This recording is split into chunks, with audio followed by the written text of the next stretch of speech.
प्रश्न है यार, कौन नहीं जानता, परीक्षा गुरु छाया हुआ नाम है यार, क्या परीक्षा गुरु।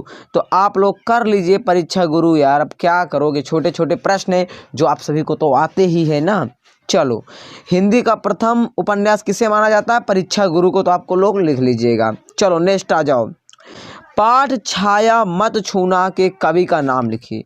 पाठ क्या है, देखिए पाठ छाया मत छूना के कवि कौन है भाई, हाँ बता दीजिए।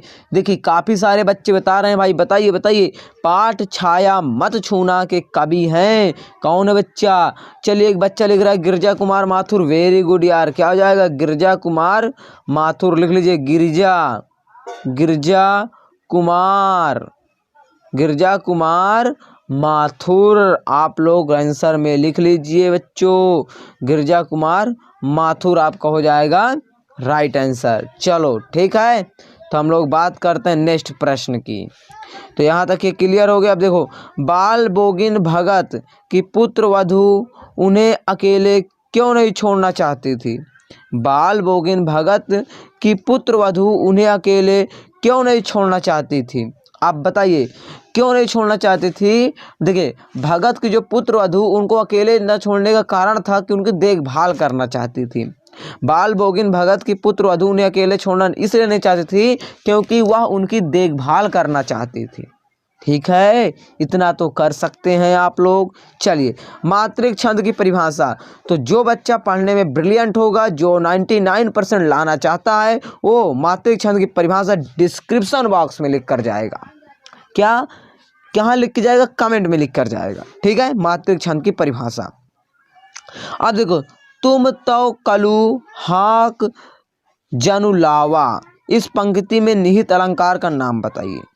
तुम तो कलू हाक जनु लावा, इसमें क्या हो जाएगा, उत्प्रेक्षा अलंकार है। क्या बच्चा, उत्प्रेक्षा अलंकार है, उत्प्रेक्षा, उत्प्रेक्षा अलंकार, क्या बच्चों, उत्प्रेक्षा अलंकार है, आप लोग कर लीजिए, क्या है, उत्प्रेक्षा अलंकार है। ठीक है, चलो कर लीजिएगा ना, ये वाला हो गया सभी का। तो नेक्स्ट देखिए, अनेक अर्थी शब्द की परिभाषा लिखना है। अभी अनेक अर्थी शब्द की परिभाषा लिखना है आपको, तो आप लोग बताइए अनेक अर्थी शब्द की परिभाषा क्या होगी। अनेक अर्थी शब्द वे शब्द होते हैं, समझे, जिनके एक से अधिक अर्थ हो। कोई शब्द ले लेते हैं, उसके एक से अधिक अर्थ हो, जिन शब्दों के एक से अधिक अर्थ हो उन्हें हम लोग क्या कहते हैं, अनेक अर्थी शब्द कहते हैं। ठीक है, चलिए नेक्स्ट, सत्य और असत्य की बात कर लीजिए। तो सत्य और असत्य में यार क्या रखा है, आसान आसान तो प्रश्न है, बस थोड़ा से आपको दिमाग लगाना है और अच्छे नंबर लाने के लिए थोड़ा मेहनत तो करना ही पड़ता है। देखिए, हम हो या तुम हो, अगर आप अच्छा नंबर लाना चाहते हैं तो आपको थोड़ा सा तो संघर्ष करना पड़ता है भाई। तो आप थोड़ा सा संघर्ष करेंगे तो अच्छी बात होगी, आप बहुत ही अच्छा नंबर ला सकते हैं यदि आप थोड़ा सा भी संघर्ष कर लेते हैं तो। ठीक है ना, तो देखिए पहला नंबर देखिए क्या है, प्रयोगवाद के जनक सच्चिदानंद हीरानंद वात्स्यायन अज्ञेय को माना जाता है। क्या ये बात सत्य है, तो यार कौन नहीं जानता भाई, प्रयोगवाद के जो जनक है सच्चिदानंद हीरानंद वात्स्यायन अज्ञेय ही तो हैं। तो आप लोग टिक कर लीजिए, हाँ पर टिक कर दीजिए भाई। चलिए, नाटक विधा में अभिनय तत्व को सम्मिलित किया गया, बताइए नाटक विधा में अभिनय तत्व को सम्मिलित किया गया, बताइए क्या ये बात सत्य है। तो ये बात हाँ बिल्कुल राइट है। अब देखिए क्या है, हिरोशिमा की घटना विज्ञान का भयानकतम दुरुपयोग नहीं है, क्या ये बात सत्य है, ये बात बिल्कुल गलत है। भोलानाथ का असली नाम तारानाथ था, ये बात बिल्कुल गलत है। तो भोलानाथ का जो असली नाम था तारकेश्वर नाथ था, क्या तारकेश्वर नाथ, तारा नहीं तारकेश्वर था, इसलिए गलत हो जाएगा। चौपाई छंद में 4 चरण व प्रत्येक चरण में 16-16 मात्राएं होती हैं, क्या ये बात सही है।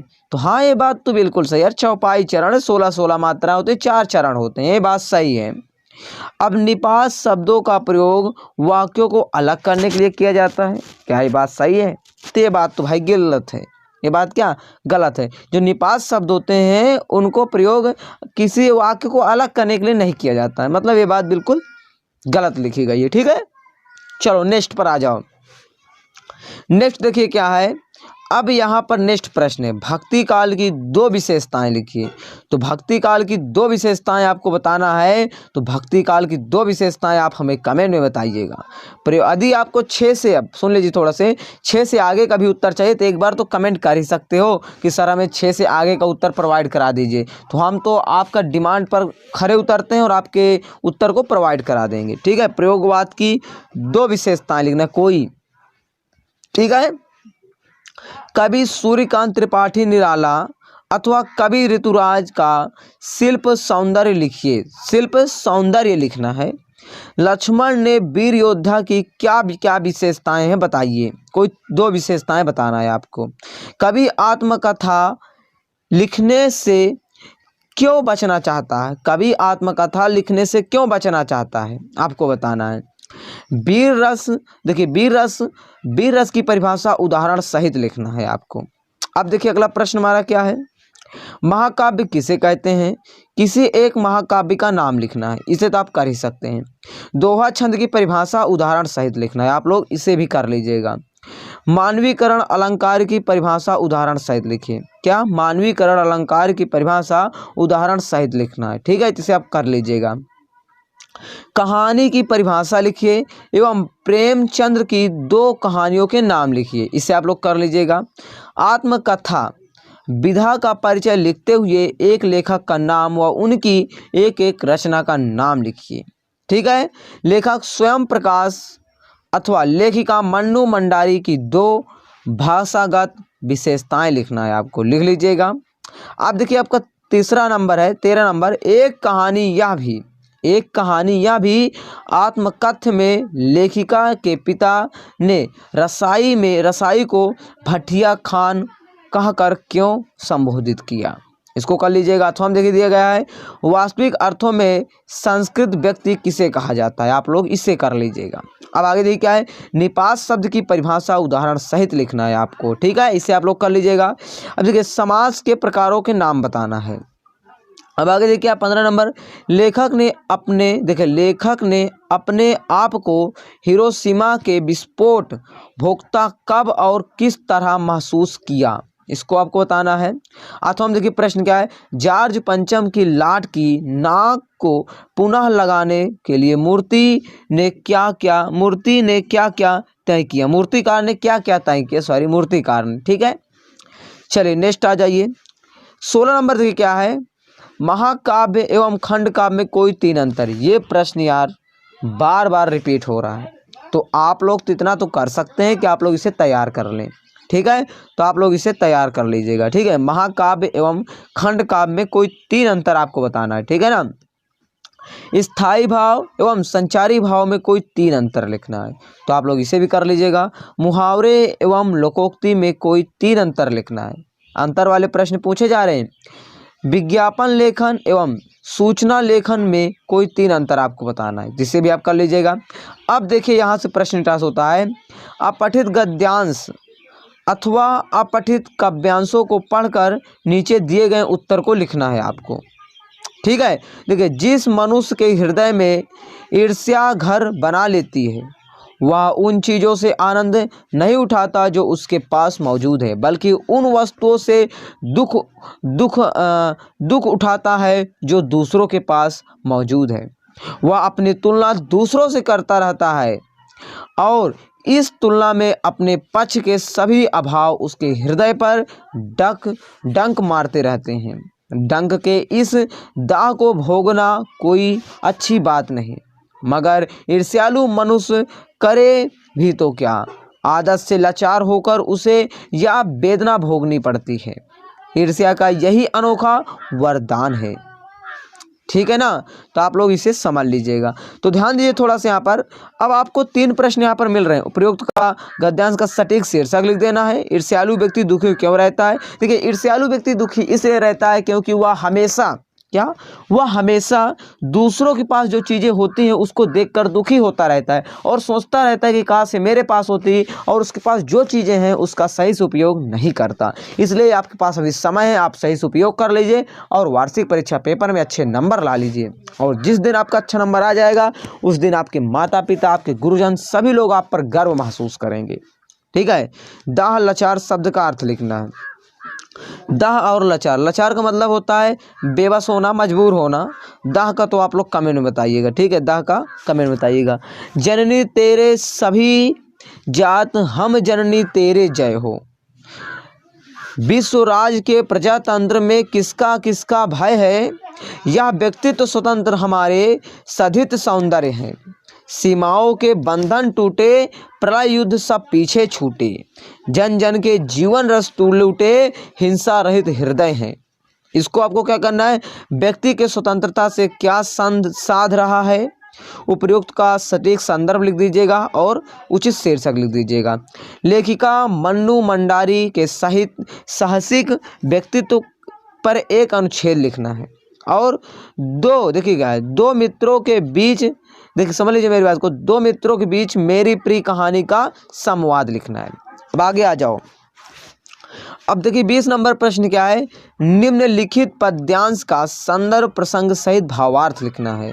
उद्धव तुम हो अति बड़भागी, अपरस रहत स्नेह तागा तय, नहित मन अनुरागी, पुनरति पात रहत जल भीतर, तारस देह ना दागी, ज्यों डाल मह तेल की गरगिरी, बूंद ना ताको लागी, प्रीति नंदी मैं पाऊँ ना बोयो, दृष्टि ना रूप परागी, सूरदास अबला हम बोरी, गुरु चाट ज्यों पाई। अब आपको इसको कर लेना है, या फिर आप कर सकते बादल गरजो घेर घेर, घरोर गन गगन, धराधर लो, ललित ललित काले घुंघराले, बाल कल्पना के से पाले, विद्युत छवि उर में कवि नवजीवन वाले, ब्रज छिपा नूतन कविता, फिर भर दो बादल गरजो, फिर भर दो बादल गरजो। आप इसे कर लीजिएगा। अब देखिए क्या है, निम्नलिखित गद्यांश के संदर्भ सहित व्याख्या लिखना है, आपके चैप्टर से ली गई है। मूर्ति संगमरमर की थी, टोपी की टोक, देखिए क्या है, टोपी की नोक से कोट के दूसरे बटन का कोई 2 फुट ऊंची, ठीक है, जिसे कहते हैं बास्ट, और सुंदर थी। नेताजी सुंदर लग रहे थे, कुछ कुछ मासूम और कसीन। फौजी वर्दी में मूर्ति को देखने की, दिल्ली चलो और तुम मुझे खून दो। ये सब आप लोग कर लीजिएगा, ठीक है। अब देखिए अथवा में भी प्रश्न दिए गए, इसको आप कर लीजिएगा। अब देखिए क्या 22 नंबर, मान लीजिए आपकी कक्षा 10वीं के अनुसूची की मूल प्रति गुम हो गई, ठीक है। सचिव माध्यमिक शिक्षा मंडल मध्य प्रदेश भोपाल को आवेदन पत्र लिखकर अंग सूची की द्वितीय प्रति प्राप्त करने के लिए आवेदन पत्र आपको लिखना है। तो आप लोग इसको लिख सकते हैं, ठीक है, बहुत इंपॉर्टेंट, इसे आप कर लीजिएगा। अथवा देखिए क्या है, अपनी शैक्षणिक प्रगति के से अवगत कराने हेतु पिताजी को प्रार्थना पत्र लिखिए। अच्छा कर लीजिएगा। अब देखिए क्या है अगला, निम्नलिखित विषयों में से किसी एक विषय पर क्या रूपरेखा सहित निबंध लिखना है। मेरा देश, देखो क्या, मेरा देश भारत, पर्यावरण प्रदूषण समस्या व समाधान, जल ही जीवन, कंप्यूटर का हमारे जीवन में महत्व, दहेज प्रथा समस्या और समाधान, इसको आपको कर लेना है, ठीक है। तो आप लोग इतना कर लीजिएगा, तो ठीक है। तो अभी आपको कहीं भी यदि सलूशन की ज़रूरत हो तो एक बार कमेंट जरूर कर दीजिएगा, हम आपके आंसर का यानी कि क्वेश्चन का आंसर देने की कोशिश जरूर करेंगे, ठीक है। तो यदि वीडियो पसंद आए तो वीडियो को लाइक करना, शेयर करना और चैनल को सब्सक्राइब कर लेना। तो हम मिलते हैं इसके नेक्स्ट वीडियो में, तब तक के लिए सभी को जय हिंद और जय भारत।